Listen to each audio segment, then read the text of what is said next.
Okay, Mr. Shaw, welcome this morning. I'm glad that you're Thank here. you. So today, what we're going to be talking about, I did a drop in on you earlier this week, and one of the things that I provided in your feedback, I talked about one particular area was around your checks for understanding. I actually had an opportunity. Miss Hill and I had an opportunity to model a strategy for you. So I advised you that you would come in today and we would sit down and we would go through a protocol around checking for understanding. So today, what we're gonna do, we'll go through this protocol, and I'm gonna ask you some questions. Okay? Sure. So the first thing, when we think about uh, effective feedback, the first part is I need for you to be able to see the success, to see yourself in the future after we've gone through this. So after the meeting we had on Wednesday, we agreed that you needed to work on check for understanding as an area of focus. After I modeled for you during the lesson, you made a connection to my teaching. So today, we want to focus on check for understanding. The first thing I want, so when we say see the gap, what are the key area or criteria for success to successfully check for understanding in your classroom? What do you think the key criteria of success will be? And I'm just going to write your answers down. So what do you mean by key criteria for success? So, in order for you to effectively check for understanding with your students, what would be key things that you would need to do? Uh, ask questions. Okay. Let them answer their maybe orally, maybe on board, maybe on paper, and share their answers, share their thoughts, share their explanation. Okay.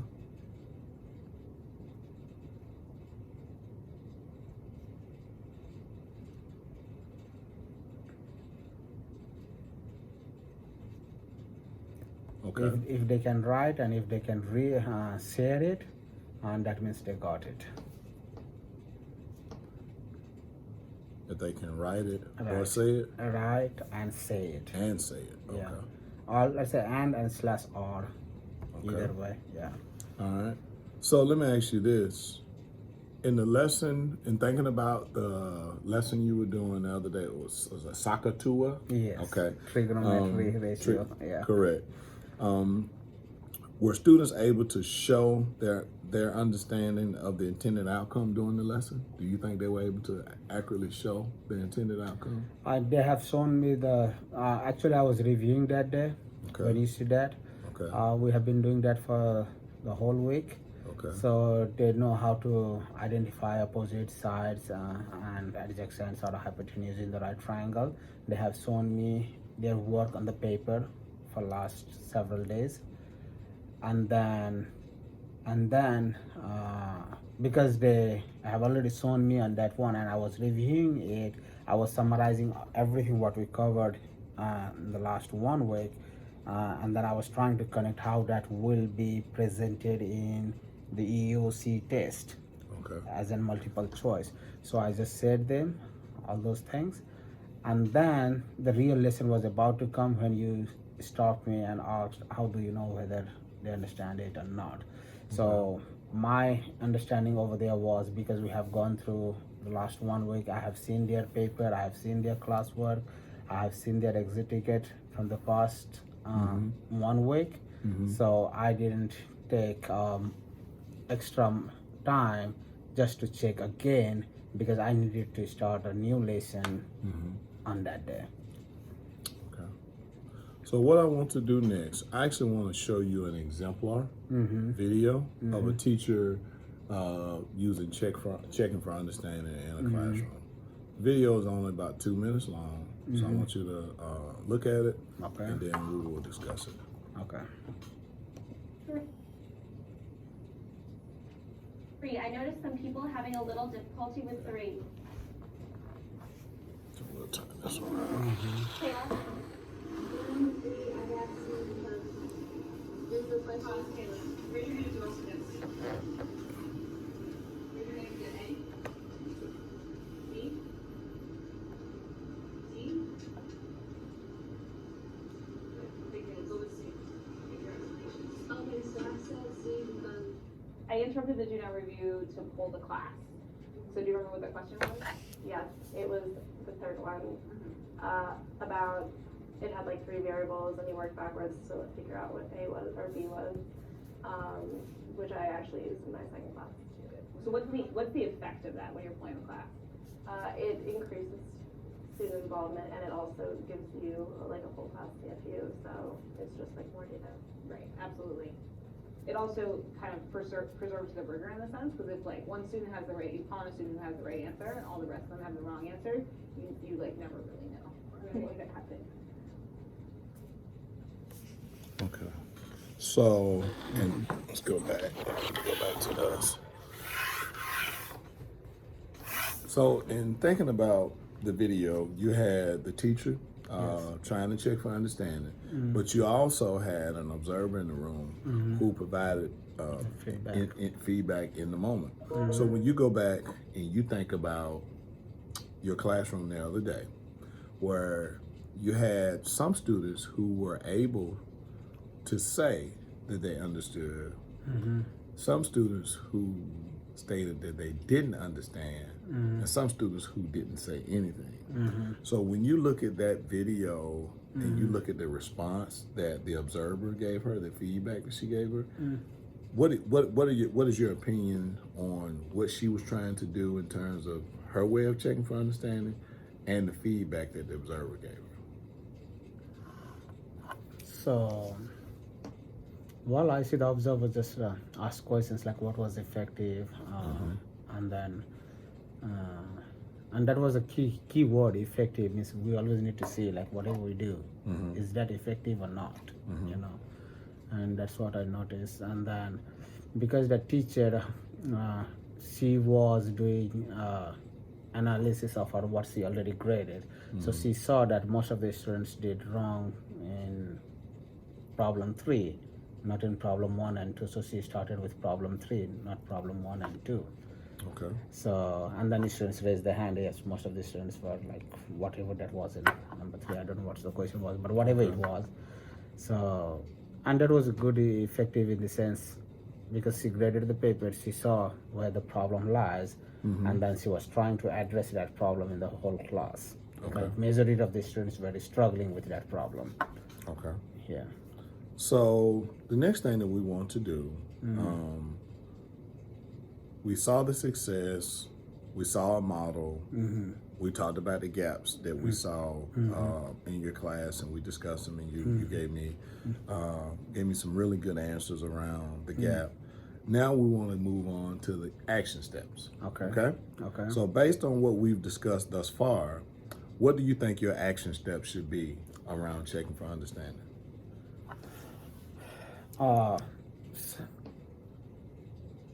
Also, what I'm doing in my class for check for understanding, I walk around the class, I see student paper, I see what mistakes are there, okay, and then I point out to that student, but I also note that mistake for the whole class, not only for that one student. So, and then when I come to the front, I summarize all those whatever mistakes I have seen that the students are doing it, and I don't point out particularly to any student. I say, okay, some of you are doing these kind of mistakes, so this is what it is, and then I try to explain why is that wrong and what it should be. Okay. So I address the whole class. So let me take you back. So you said you go around. Yeah, You quickly look at students' papers. You're students' looking paper. to see what's wrong. Yep. You jot it down. And Yes. you come back and you address the entire class Yes. around that. Yes. Okay. All right. Yeah. So let me ask you this: what are the key steps? Key steps. Let's get granular. What are the key steps to closing the gap? So you said you walked around, you observed, you looked at the answers, you formulated a plan on how you're going to address it with the entire class. So give me some key specific steps. What would be a key step that you would do? So you've done that and walk around and you've kind of done a quick check and saw and jotted down what their misunderstandings were. But what would be a more granular step? So Well, I don't understand what do you mean by steps here, but I'll still tell you something in terms of what I understand is this.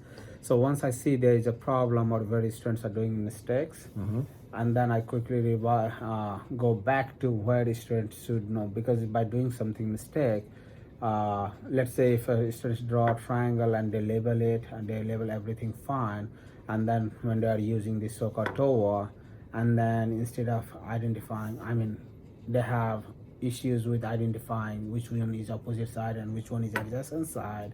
So I go back, draw the triangle and do everything, and then I said, okay, what do you mean by opposite? So that's where I start explaining what is opposite, the meaning of opposite, the meaning of adjacent. I give the meaning, I explain to it, I model that on the board, I show them on the board, giving example, and then come back to that problem and say, what will be this over here?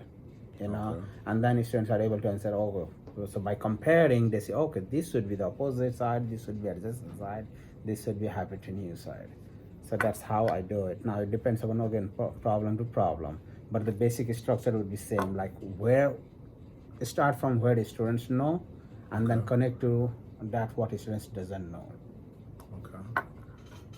So when we say your action step today is, so this is what I would say based on what you said.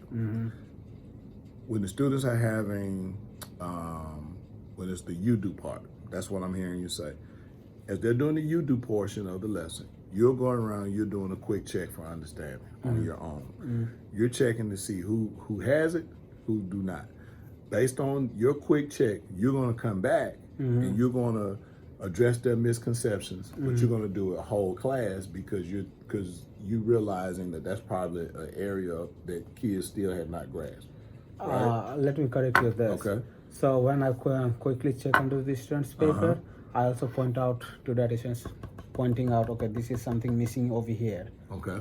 You know, see the example work, what we have done over here. Okay. So that's for one student. That's one student. Yeah. Okay. So there is individual coaching, Okay. as well as I will address the same issue for the whole class. Okay. Individual Yeah, coaching, I got it. I think you missed that over here, that point when you wrote over here like address their misunderstanding So this and then grab individual coaching. Yeah, there is individual coaching also, which I Okay. said, but you didn't write it over there.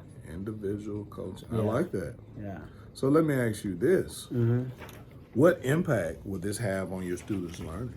When I that individually coach them, and they think that I care for them, I see that, and then I'm teaching them. I'm there for them. Okay. Yeah, I'm in the class for them. So would know? you say the impact would be that students would grasp the concepts more clear? More clear? Students Okay. need individual attention. These students, my understanding so far in the last one semester and this half semester, is that these students need personal attention. Okay. And I'm trying to give them as much as I can to them, because obviously in that 85 minutes class I cannot just sit 5 minutes and then 10 minutes with one student and leave other students. Okay. But I try to give my individual time as much as I can, and then the reason I try to address the whole class Okay. is just because some other students who I missed Okay. means they can know, or they will not do the similar mistakes again.